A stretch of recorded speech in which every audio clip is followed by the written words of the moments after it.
Igatpuri 84 kilometre, Nashik 124 kilometre, Shirdi 185 kilometre, Chhatrapati Sambhajinagar 294 kilometre व Nagpur 729 kilometre हा board लागलेला आहे.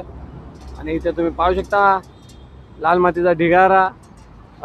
हा जो ब्रिज आहे हा मुंबई नाशिक महामार्गावरील ग्लोबल कॉम्प्लेक्स या ठिकाणचा ब्रिज. या पुलाचा ऑलरेडी मी पहिले व्हिडिओ अपलोड केलेला आहे. तर म्हणजे मुंबई नाशिकमध्ये हा जो ब्रिज वर्षभरापासून बनत आहे, त्या कामाला सुरुवात झालेली आहे. याच्या अगोदर मी व्हिडिओ अपलोड केला आहे, केव्हा काम पूर्ण तो मी ब्रिजच्या वरती जाऊन केलेला आहे. आता ब्रिजचा जो खालचा भाग आहे नाशिकच्या दिशेने त्या कामाला सुरुवात झाली आहे. तुम्ही पाहता इथे भराव टाकलेला आहे.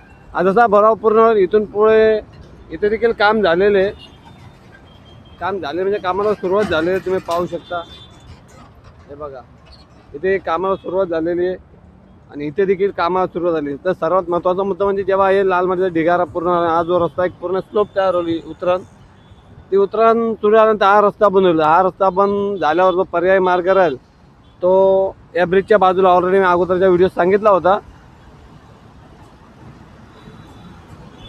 ते बघा या ज्या गाड्या येते तिथनं बाजूने एक उतरण राहील, तिथनं वळण घेतलं आणि हा जो ब्रिज याच्या खालतून रस्ता दिला जाईल. म्हणजे आत्ताच्याकडे जे गाड्या इथनं जातात या ठिकाणाहून त्या ब्रिजच्या घालून जातील आणि त्यानंतर हा जो मार्ग तयार होईल. आणि हा मार्ग तयार झाल्यानंतर जेव्हा वरतून वाहतूक होईल मुंबईला जाण्यासाठी त्या नाशिकला जाण्याकरता त्यावेळेचा मग तो बाकीचा पर्याय दिल्ली मुंबई एक्सप्रेस होता. इथे काम अडकलेलं आहे. या ठिकाणी जे दोन पोल दिसतात हाय व्होल्टेज पॉवर सप्लाय टॉवरचे जे तिथून पुढे जे तो दिल्ली मुंबई एक्सप्रेस अकोलेपर्यंतचा पट्टा एक तर त्याचे देखील काम झाले आहे. त्याचं काम इथून पुढे कुकचे इंटरचेंजपर्यंत व्हावे आणि याच्या मागे जो साईदारा इंटरचेंज आहे तिथपर्यंत व्हावे म्हणून हे सर्व कामे सुरू. कारण हा जो ब्रिज आहे हा अडथळा येत होता या कामाला, दिल्ली मुंबई एक्सप्रेसच्या कामात अडथळा आहे. त्याचे काम पूर्ण झाल्याशिवाय ते काम पूर्ण होणार नाही. आता या कामाला सुरुवात झालेली आहे आणि लवकर हा ब्रिज पूर्ण झालेला आपल्याला दिसेल. त्यानंतर वाहतूक ही खालून वळवली जाईल असा एकंदरीत अंदाज आहे.